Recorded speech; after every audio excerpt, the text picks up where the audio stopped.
கர்த்தருக்குள் அன்பான தேவ பிள்ளையே, ஆண்டவரும் இரட்சகருமாகிய இயேசுவின் நாமத்தில் உங்களுக்கு என் அன்பின் வாழ்த்துதலை தெரிவிக்கிறேன்.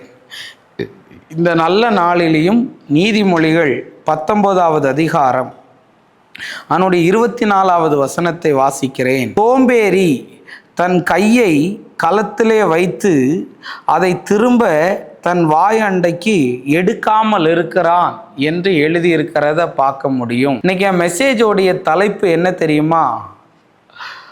அலட்சியமான வாழ்க்கை லட்சியத்தை கொன்று விடும் என்று நான் பேச விரும்புகிறேன்.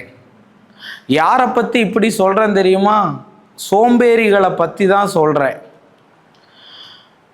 அப்புறம் பார்த்துக்கலாம், கொஞ்சம் நேரம் கழித்து நான் அதை பண்ணிக்கிறேன், இப்போ இல்லைன்னா நாளைக்குன்னு இந்த சோம்பேறி சொல்லுவானா. அந்த சோம்பேறியை பற்றி சொல்லியிருக்கு, களத்தில் அதாவது பானையில் சாப்பாடை போடுறதுக்குன்னு போடுவானா, அதை அவன் என்ன பண்ண மாட்டான், திருப்பி எடுக்க மாட்டானா. அந்த அளவுக்கு சோம்பேறித்தனம்னு வேதத்தில் எழுதியிருக்கிறத பார்க்க முடியும். இன்னைக்கு வாலிப பிள்ளைங்களுக்குள்ளாடி பயங்கரமான சோம்பேறித்தனம். காலையில் எழும்புறதுக்கு சோம்பேறித்தனம், தன்னுடைய வேலைகளை செய்கிறதற்கு சோம்பேறித்தனம், சரியாக குளிக்கிறது கிடையாது, சரியான டைமுக்கு சாப்பிட்றது கிடையாது, சரியான டைமுக்கு தூங்கிறது கிடையாது, ஏனோ தானோவான வாழ்க்கை, தாறு மாறான வாழ்க்கை.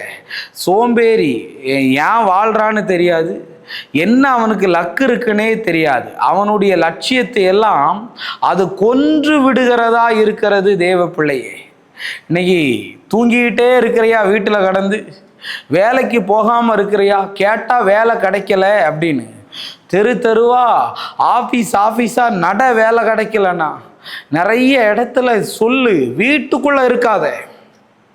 இன்னைக்கு ஆம்பளைங்களா இருக்கிறவங்க வீட்டுக்குள்ளேயே அடைஞ்சு இருக்கிறதுக்கு உங்களுக்கு எப்படி தான் இருக்குதுன்னு எனக்கு தெரியல. தின்னுட்டு படுத்து தூங்கிறது, டிவியை பார்க்கறது, 24 hours ஃபோனை நோண்டுறது, ஏதாவது கடனை வாங்கி நகையை வச்சு ஏதாவது ஒன்று பண்ணி குடும்பத்தை நடத்துறது.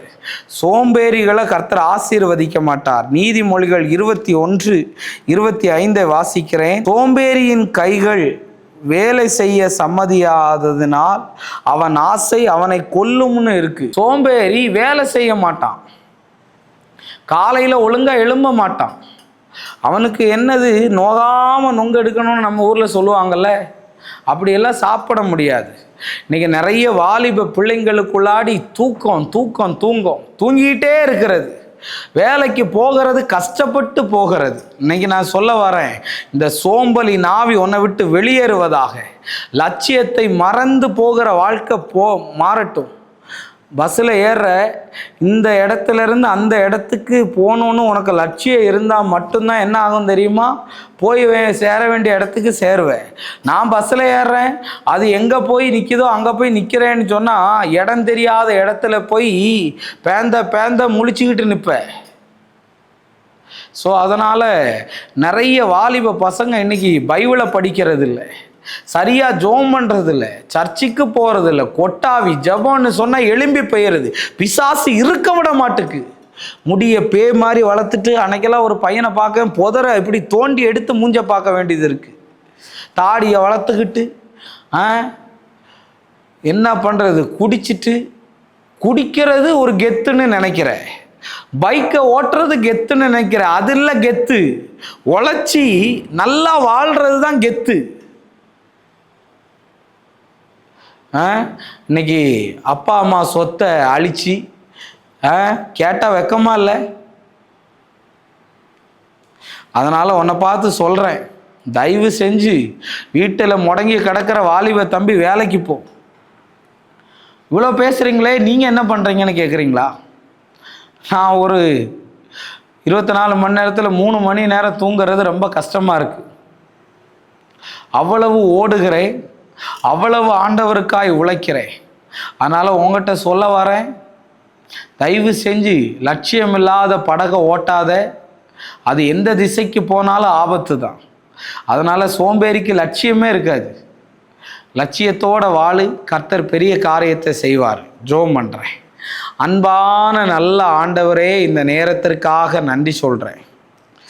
யாரெல்லாம் வேலை இல்லை, யாரெல்லாம் லைஃப் செட்டில் ஆகலை, யாரெல்லாம் கெரியரை குறித்து பயந்து கொண்டு இருக்கிறார்களோ அந்த பிள்ளைகளுக்கு இந்த செய்தி ஆண்டவரே தட்டி எழுப்பட்டும்னு நான் ஜெபிக்கிறேன். இயேசுவின் நாமத்தில் வேண்டுகிறேன் நல்ல பிதாவே. ஆமேன், ஆமேன், ஆமேன். God bless you. கர்த்தர் உங்களை ஆசீர்வதிப்பார்.